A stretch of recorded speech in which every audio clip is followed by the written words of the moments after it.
জনাব আহমেদ ফিরোজ কবির, পাবনা 2। আপনার সময় 5 মিনিট। মাননীয় স্পিকার, আপনাকে ধন্যবাদ।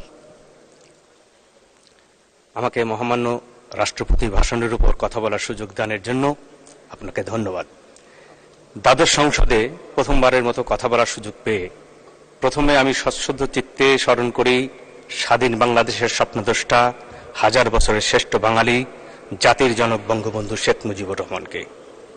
আমি আরো স্মরণ করি 1975 সালের 15ই আগস্ট কাল রাতে শহীদ বঙ্গমাতা শেখ ফজিলাতুন্নেছা সহ বঙ্গবন্ধু পরিবারের সকল শহীদদের। স্মরণ করি শহীদ জাতীয় 4 নেতাকে, আরো স্মরণ করি স্বাধীনতা যুদ্ধের শহীদ 30 লক্ষ এবং সম্ভ্রমহারা 2 লক্ষ মা বোনদের। স্মরণ করি ভাষা আন্দোলন সহ সকল গণতান্ত্রিক আন্দোলনের সংগ্রামে আত্মহুতি দানকারী সকল শহীদানদের। মাননীয় স্পিকার, আপনাকে শুভেচ্ছা।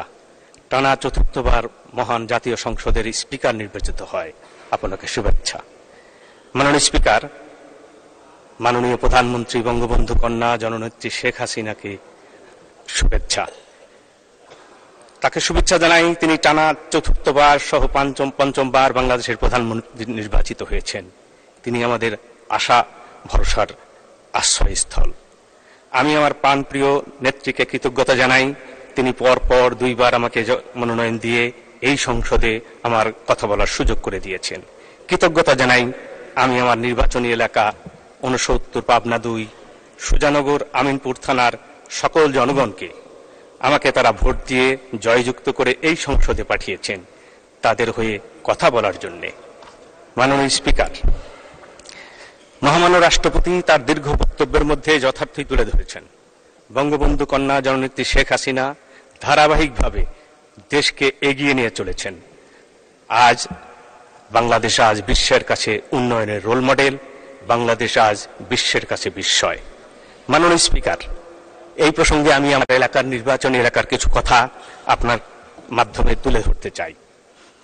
এই উন্নয়নের ঢেউ আমার নির্বাচনী এলাকা বিভিন্ন প্রত্যন্ত অঞ্চলে পড়েছে। আমার নির্বাচনী এলাকায় বিভিন্ন রাস্তাঘাট, কালভার্ট, ব্রিজ, স্কুল বিল্ডিং, বিভিন্ন অবকাঠামো উন্নয়নে তা দৃশ্যমান। কিছু কিছু কাজ এখনো আমরা যদি করতে পারি, আগামীতে এই সুফল আমাদের জনগণ পাবে। আমার এলাকা পদ্মা এবং যমুনা নদী দ্বারা বেষ্টিত। এখানে চরাঞ্চল এবং বিলাঞ্চল 2ই আছে। আমার নদীগুলো ভঙ্গুর, যে ভাঙনের যে দশায় আমরা আছি, আমার এলাকার জনগণকে এই কাজগুলো মানে নদী প্রোটেকশনের কাজগুলোর মাধ্যমে যদি আমরা আমাদের এলাকাবাসীকে তাদের স্থাপনাগুলোকে রক্ষা করতে পারি, তাহলে আমি মনে করি যে এই জনগণের পক্ষে আমার দাঁড়ানোটা সফল হয়েছে। মাননীয় স্পিকার, আমার এলাকায় একটি প্রকল্প হয়েছে। সে প্রকল্পটি 2009 সালে শুরু হয়েছিল। সে প্রকল্পটি শেষ হয়েছে, কিন্তু এর কাজ এখনো পুরোপুরি শেষ হয়নি।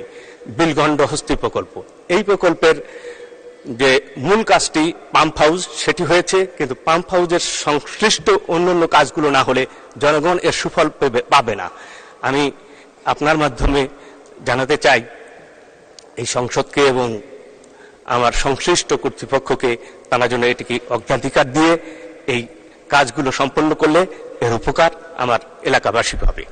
মাননীয় স্পিকার, আমি এই সংসদে দাঁড়িয়ে আপনার মাধ্যমে আমার প্রিয় নেত্রীকে জানাতে চাই, আমার নির্বাচনী এলাকা সুজানগর থানা এবং আমিনপুর থানা। আমিনপুর একটি পূর্ণাঙ্গ উপজেলা যদি করা যায় তাহলে লোকজনের ভোগান্তি কমে, প্রত্যন্ত অঞ্চলের লোকজন তাদের সেবাটা হাতের কাছে পেতে পারে।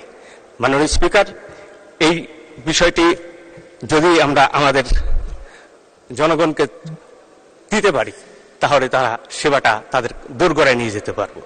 মাননীয় স্পিকার, আমার নির্বাচনী এলাকায় কাজিরহাট আরিচা একটি ফেরি চলাচল আছে। এই ফেরিঘাটটি আমরা খাসচরের দিকে নিয়ে যেতে চাই, যেখানে পারাপারটা হবে স্বল্প সময়ের মধ্যে, মাত্র 20 থেকে 25 মিনিটের মধ্যে ফেরি পারাপার হবে। এই ফেরি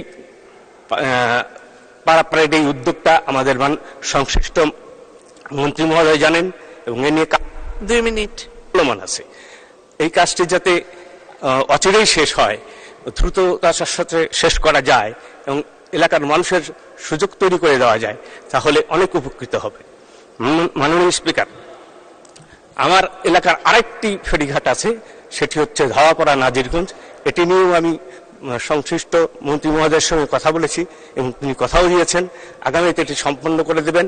আমি আশা করি যে আমার এই বক্তব্যের ভিতর দিয়ে আমাদের সংশ্লিষ্ট মন্ত্রী মহোদয় এই কাজটি গুরুত্বের সাথে নেবেন এবং আগামীতে এই কাজটি দ্রুততার সাথে শেষ করে দেবেন। মাননীয় স্পিকার, আমি আমার বক্তব্যের শেষে বলতে চাই যে কথাটি, সেটি হচ্ছে যে আমি আমার এলাকার মানুষের জন্য যে উন্নয়নের যে চিন্তাধারা করি, আমার নেত্রী যে চিন্তাধারা করেন, তারই ধারাবাহিকতায় আমি আমার এলাকার মানুষের জন্য করে যেতে চাই। আপনার মাধ্যমে আমি আমার এলাকার মানুষকে এই মেসেজটা দিয়ে আমি আমার কথা শেষ করছি। জয় বাংলা, জয় বঙ্গবন্ধু। আপনাকে ধন্যবাদ। ধন্যবাদ মাননীয় সদস্য।